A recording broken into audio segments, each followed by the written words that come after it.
जमाने का जिक्र है।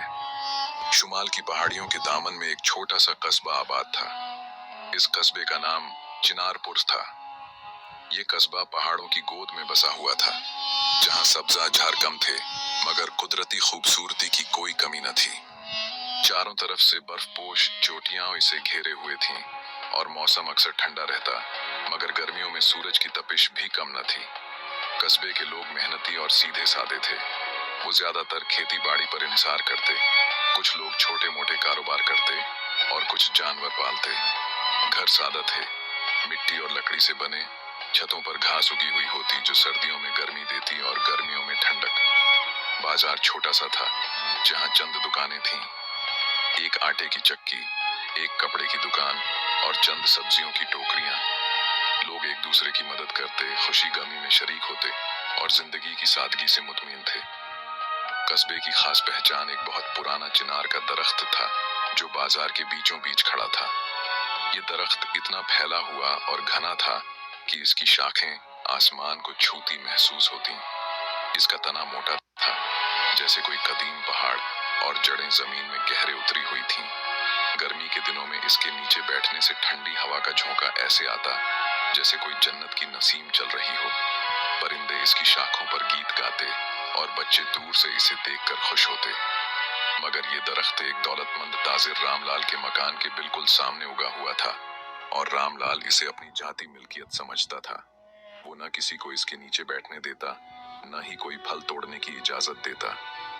उसने दरख्त के गर्द एक छोटी सी बाट लगा रखी थी और हर वक्त इसकी निगरानी करता रहता। रामलाल कस्बे का सबसे अमीर आदमी था। उसकी दुकान बाजार की सबसे बड़ी थी, जहां वो गल्ला, कपड़ा और दीगर जरूरतें बेचता। वो लंबा कद, मोटा जिस्म और हमेशा चमकदार कपड़े पहनता। उसकी आंखों में लालच की चमक थी और बातचीत में फख्र की झलक। दौलत के नशे में वो अपने हमसायों को कमतर समझता। अगर कोई उसकी दुकान से सामान लेता तो वो कीमत दोगुनी मांगता, और अगर कोई गरीब आता तो उसे धुतकार देता।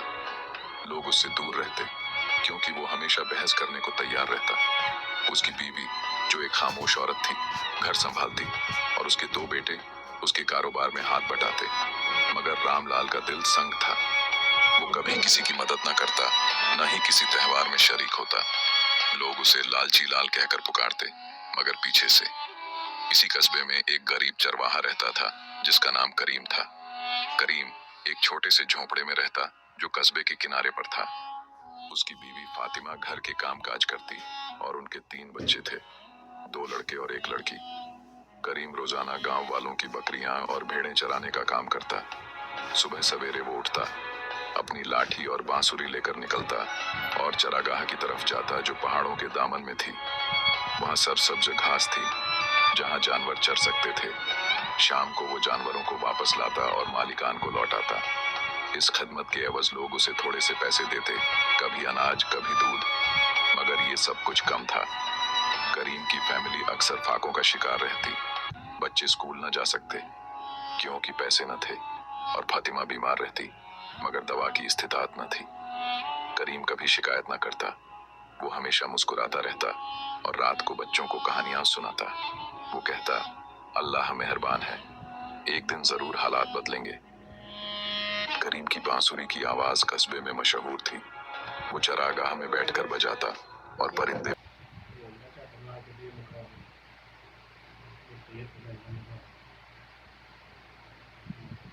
सवेरे चलना उधर ले चला तो मुकाम परसों कर लेंगे। शदीद गर्मी थी। सूरज आसमान से आग बरसा रहा था, जमीन तप रही थी और हवा भी गर्म थी। करीम उस दिन अपनी बकरियों को चरागाह ले जा रहा था। उसकी पेशानी पसीने से भीगी हुई थी, गला सूख रहा था और पांव जल रहे थे। रास्ते में बाजार से गुजरना पड़ा, जहां चिनार का वो पुराना दरख्त खड़ा था। दरख्त का साया दूर से ठंडा और दावत देता नजर आ रहा था। करीम ने सोचा, अगर मैं थोड़ी देर यहाँ बैठ जाऊं तो जान में जान आ जाएगी। बकरियां भी आराम कर लेंगी, फिर आगे चलेंगे। ये सोचकर उसने बकरियों को दरख्त के करीब एक जगह बांधा, जहां थोड़ी घास थी, और खुद दरख्त की जड़ों के पास बैठ गया। ठंडी हवा ने उसे सुकून बख्शा। वो अपनी बांसुरी निकाल कर बजाने लगा, मगर थकन से आंखें बंद हो गईं। थोड़ी ही देर में वो गहरी नींद सो गया। उधर रामलाल अपनी दुकान से घर वापस आ रहा था। वो थका हुआ था, क्योंकि दिन भर सौदे करता रहा था। रास्ते में उसने देखा कि एक चरवाहा उसके दरख्त के नीचे मजे से सो रहा है और बकरियां आस-पास चर रही हैं। ये मंजर देखकर उसका खून खौल उठा। वो गुस्से से आग बगोला हो गया। तेज कदमों से वहां पहुंचा और करीम को झिंझोड़ कर जगाया। चीख कर बोला, ओ बदतमीज, किसने तुझे मेरे दरख्त के नीचे सोने की इजाजत दी? ये तेरी जागीर है क्या? उठ, अभी निकल यहाँ से, वरना देख लूंगा तुझे। करीम हड़बड़ाकर उठ बैठा। उसकी आंखें नींद से बोझिल थीं, मगर वो फौरन समझ गया।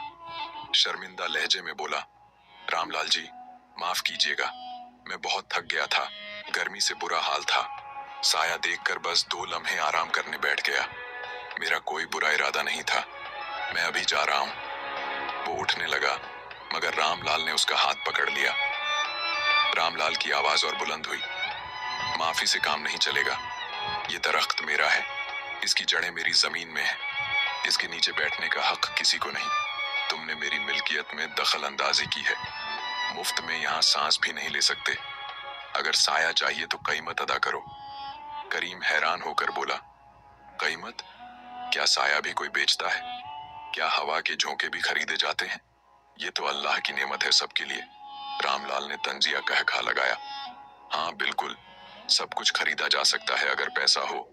तुमने मेरे दरख्त का साया इस्तेमाल किया, अब उसकी कीमत दो। कम अज कम 1000 अशरफियां, इससे कम पर बात नहीं। करीम घबरा गया। उसके पास तो कुल जमा पूंजी 100 अशरफियां भी न थीं। वो बोला, ये तो बहुत ज्यादा है रामलाल जी, मैं गरीब आदमी हूँ, इतनी रकम कहाँ से लाऊं? ज्यादा से ज्यादा 200 अशरफियां दे सकता हूँ, वो भी उधार पर। मगर ये सौदा कैसा? साया तो हर एक का हक है। दोनों में देर तक बहस चलती रही। रामलाल अपनी जिद पर अड़ा रहा और करीम भी पीछे न हटा। आसपास लोग जमा हो गए, कुछ हंसते, कुछ हैरान। आखिरकार ये तय पाया कि करीम 500 अशरफियां देकर उस दरख्त के साए का मालिक बन जाएगा। रामलाल ने सोचा कि ये अच्छा सौदा है, गरीब चरवाहा कहां से लाएगा पैसे, और अगर न दे तो जुर्माना ले लूंगा। मगर करीम ने कहा, ठीक है, मगर मुआहिदा लिखें। दूसरे दिन सरपंच को बुलाया गया। सरपंच एक बूढ़ा आदमी था, जिसका नाम मौलवी साहब था। वो कस्बे के मसाइल हल करता। मौलवी साहब ने दोनों की बात सुनी और हैरान हुआ, मगर मुआहिदा लिखा। कागज पर लिखा गया कि करीम 500 अशरफियां देगा और साया का मालिक बनेगा, मगर जमीन रामलाल की रहेगी। शर्त ये थी कि जो फरीक वादा तोड़ेगा, उसे 1000 अशरफियां बतौर जुर्माना अदा करना होंगी। रामलाल ने दस्तखत किए, करीम ने अंगूठा लगाया। लोग ये देखकर हैरान रह गए। किसी ने कभी साया बेचने का सौदा न सुना था। करीम भोला नहीं था, वो चालाक और ज़हीन था। उसने सोचा कि ये मौका है रामलाल को सबक सिखाने का। उसने अपनी बीवी फातिमा के जेवर गिरवी रखे, जो उसकी माँ की यादगार थे, और एक दोस्त से उधार लेकर 500 अशरफियां जमा की। दूसरे दिन वो रकम रामलाल को दे आया। अब वो बाजाब्ता तौर पर साए का मालिक था। अब करीम का प्लान शुरू हुआ। हर रोज दोपहर के वक्त वो अपनी बकरियां लेकर दरख्त के नीचे आ बैठता। वहां बैठकर बांसुरी बजाता, गीत गाता। जल्द ही उसके दोस्त और हमसाए भी आ जाते। एक दिन उसका दोस्त अहमद आया, जो एक किसान था।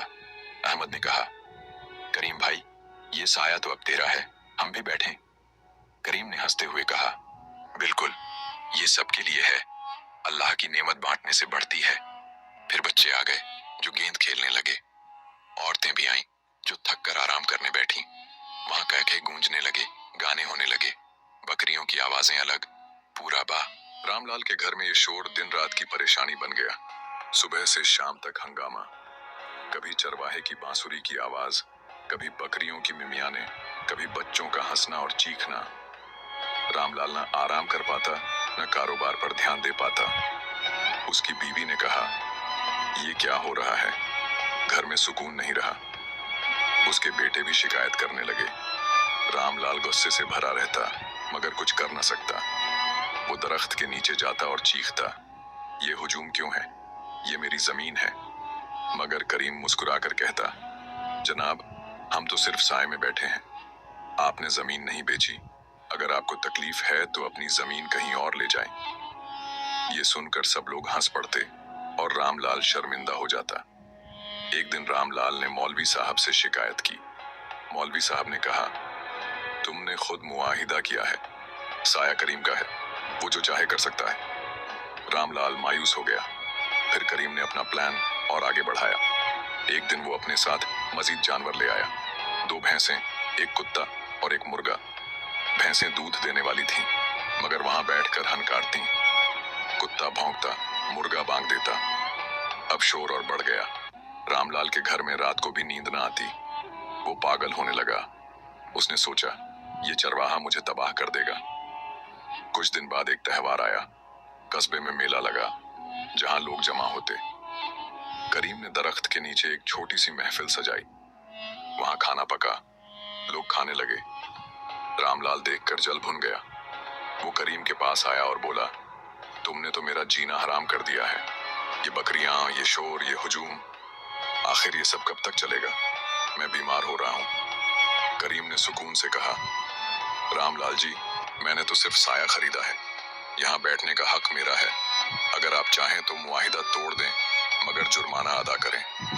रामलाल ने गौर किया। अब उसे समझ आ गई कि लालच में उसने गलती की थी।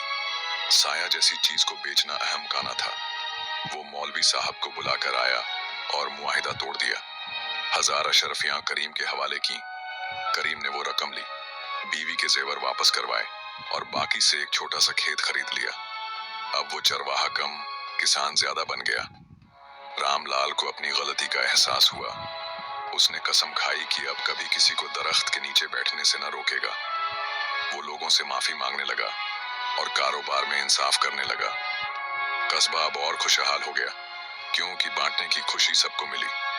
करीम ने कहा, रोशनी, बारिश, हवा, साया, ये सब अल्लाह के तोहफे हैं। इन पर कब्जा नहीं जमाया जा सकता। असल खुशी दूसरों के साथ बांटने में है। अब मजीद तफसीलात में जाए तो ये कहानी और गहरी हो जाती है। करीम की जिंदगी में ये वाकया एक मोड़ था।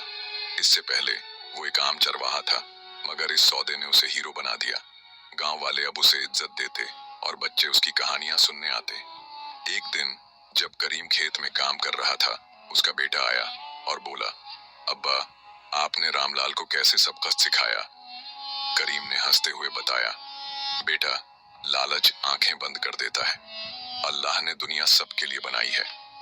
रामलाल भी बदल गया। एक दिन उसने कस्बे में एक स्कूल बनवाने का ऐलान किया, जहां गरीब बच्चे मुफ्त पढ़ सकते। लोग हैरान हुए, मगर खुश भी। करीम और रामलाल अब दोस्त बन गए। वो दरख्त अब सबका था, जहां महफिलें सजती और जिंदगी की खुशियां बांटी जाती। ये कहानी चिनारपुर में नस्ल दर नस्ल चलती रही, याद दिलाती कि लालच की कोई जीत नहीं, बांटने में ही सुकून है।